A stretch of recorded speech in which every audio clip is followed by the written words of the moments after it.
Assalomu alaykum aziz yurtdoshlar, hurmatli obunachilar. Lada mashinamizda Xudo xolasa 12.4 relay qo'ydik, ya'ni blok upravleniya qo'ydik. 12.4 bo'lib beradi u. Mana. Xudo xolasa 4-pokoleniya gazni regulirovka qilamiz hozir. Qo'llangancha oddiy qilib beramiz, xudo xolasa. Qolaversa shavatdan bir mehmonimiz bor yana. Akamiz yeyapti. Aytib bering qanday bu voqeani? Bu yoqdan sonra keldim, Serarroqdan bir o'yinlar ustaxona. Nominagan ustaxonasi qaysi desa, onun adam bir yerda ishlaydi. Dedi, o vaqt bize şu yerda programma atışatganmiz şu adamga. Desem yo'q dedi. Yan boshqonishdan aytmadi shu. Yan qo'shnim, ya'ni bu tarafdagi qo'shnim. Postavashchi. Mejdanda sotadigan magazinchi, молодец, rahmat shu aytdi, lekin 4-chi yanimda topdim.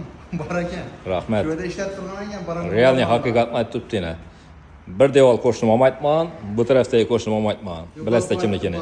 Yo'q. Yonboshimizda yana bir boks bor. Qarg'iz aytgan. E'tiborli bo'lasizlar.